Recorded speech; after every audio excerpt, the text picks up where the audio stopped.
안녕하세요. 나무 아카데미입니다. 오늘은 개념학습 독서 2-3강 국내 산업 보호를 위한 정책, 내신 대비를 위하여 지문 정독 살펴보도록 하겠습니다.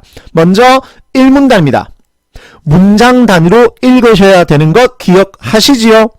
국제 분업을 통한 경제 성장을 위해 자유무역과 시장 개방이 크게 확대되고 있지만 문장의 길이가 많이 기네요.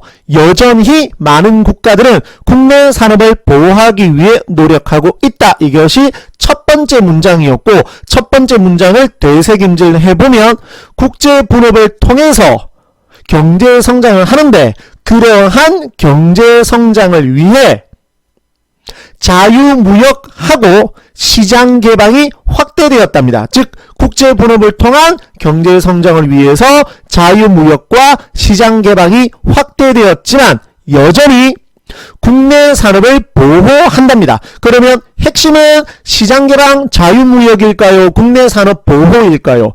뒤에 나와 있는 국내 산업 보호이겠죠. 그 다음 문장, 특히 세계적으로 경쟁이 치열해지고 거대 다국적 기업의 위협이 커지면서 최근 들어, 그러면 이것은 이유가 되겠죠. 결과 세계 각국의 국내 산업 보호를 위한 움직임이 강화되고 있답니다. 원인과 결과입니다. 원인은 앞에서 나왔었던 다국적 기업 때문이고, 결과는 국내 산업 보호를 위한 움직임 강화입니다. 이것이 두 번째 문장. 세 번째 문장, 일반적으로 정부가 국내 산업 보호를 위해 사용할 수 있는 조치들은 마지막 문장인데 이렇게 끝을 맺어가면 이것은 이어지는 단락에서 설명할 내용을 소개한 것입니다. 첫 번째, 관세 조치. 두 번째, 비관세 조치. 이것이 세 번째 문장이고 다음 문단에서 설명할 내용을 소개한 것입니다. 그러면 이 문단에서는 무슨 조치? 관세 조치부터 나오겠죠? 보세요. 나옵니다. 먼저 관세 조치는 맞죠? 1번. 정의를 내려야 되겠죠? 1번인 관세 조치가 무엇인지에 대해서 정의를 내려야 할 것입니다. 국경을 통과하는 재화에 대해 부과하는 조세인 관세를 조절하여. 그러면 관세의 정의도 나온 거죠. 관세가 뭐죠? 국경을 통과하는 재화에 대해 부과하는 조세입니다. 를 조절하여 국내 산업을 보호하는 방식, 그것을 무슨 조치? 관세 조치라고 합니다. 일반적으로 수입품에 국경을 통과해서 들어오는 거니까 수입품이겠죠. 수입품에 관세를 부과하면 부과한 관세만큼 가격이 인상된다. 단위 중요합니다. 인상된다. 국내에서 생산된 제품에 비해 대조의 방식, 가격 경쟁력이 낮아지겠죠. 가격이 인상되었으면 가격 경쟁력은 낮아집니다. 그래서 수입이 억제된다. 당연하겠죠. 국내에서 생산하는 제품과 해외에서 생산하는 제품이 있는데 가격이 차이가 나면, 국내 것이 싸면 당연히 국외 것에 대한 수입은 억제되겠죠. 이것이 관세 조치겠죠.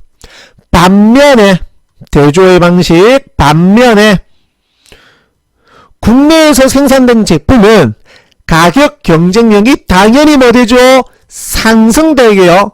판매량이 유지되거나 이꼴 늘어나고 결과적으로 당연히 국내 산업이 보호됩니다. 어렵지 않죠? 이것이 이 문단. 그러면 생각해봅시다. 1번 관세 조치 나왔죠? 그러면 이제 몇 번? 비관세 조치가 나오거나 관세 조치에 대해서 추가 설명을 할 것입니다. 볼까요? 관세 조치는 추가 설명이죠. 수입품의 종류와 가격, 수량 등에 따라 선택적으로 사용함으로써, 선택적입니다. 무조건적이 아닙니다. 필수적이 아닙니다. 선택적으로 사용함으로써 국내 산업을 보호한답니다.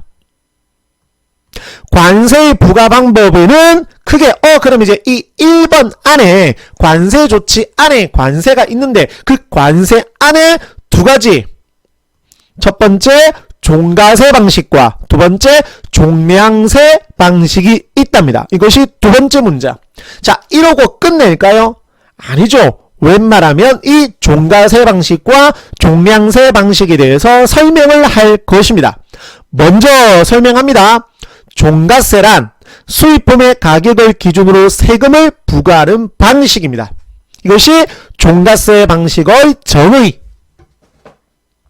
다음, 즉 수입 상품 하나하나에 세금을 부과하는 것이 아니라 수입품 가격이 설정된 기준 가격을 넘을 때마다, 핵심 할 때마다, 넘을 때마다 정해진 세금을 부과하는 것입니다. 가장 중요한 것은 가격이 넘을 때마다, 수입품 가격이 설정 기준 가격을 넘을 때마다 세금 부과하는 겁니다. 그래서 이러한 종가세 방식은 종량세 방식으로 넘어가지 않네요. 그러면 종량세 방식을 설명하지 않거나 다음 문단에서 종량세 방식에 대해서 설명할 것입니다. 종가세 방식은 주로 이러한 효과가 있답니다. 자, 3문단 어떻게 진행이 될까요? 이에 비해 대조의 방식, 종량세는 종량세 이야기를 3문단에서 하고 있네요.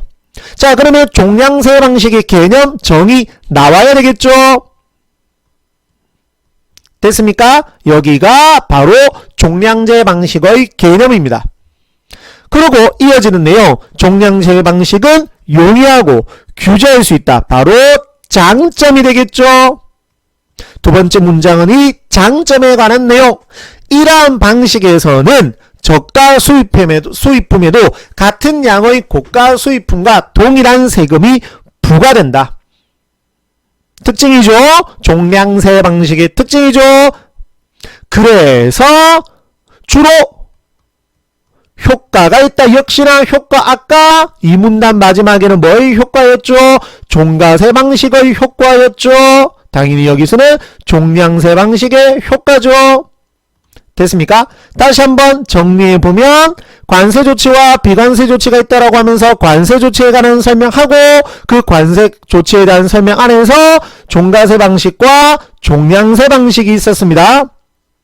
그 다음 이 외에 종가세와 종량세를 혼합 적용하여 복합세 부과 방식, 복합도 있답니다.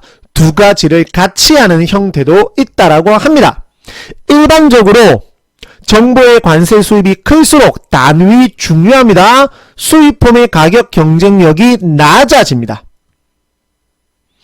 문장 두 번째 거였고, 그런데 상대적으로 종량세는 가격이 낮은 경우에, 종가세는 높은 경우에 관세 수입이 늘어나므로 단위 정확하게 알고 있으셔야 됩니다. 랄랄랄랄랄랄랄라 이렇게. 그래서 가격이 일정 수준에 이르기까지 종량세를 부과하고 가격이 일정 수준을 넘어서는 경우에는 관세 수입을 극대화한다. 또한 이렇게 극대화하기도 한다라고 정리되어 있는 내용. 요까지가 복합세 방식이겠죠. 자, 그럼 이제 뭐만 남았나요? 비관세 조치만 남았죠. 이어지는 단락이 바로 그 비관세 조치입니다. 이 단락은 생략을 하도록 하겠습니다. 학생 여러분들께서 정지하셔서 읽어보시면 됩니다. 항상 독서 지문을 읽으실 때는 지금 제가 보여드리는 대로 이렇게 한 문장 한 문장 각 문장이 어떻게 연결이 되고 그리고 그 문장이 들어간 문단이 다른 문단과 어떻게 연결이 되는지를 생각하면서 이렇게 독서 지문을 독해하시기를 바랍니다. 밑에 정리되어 있는 내용 정지하셔서 보시기 바랍니다.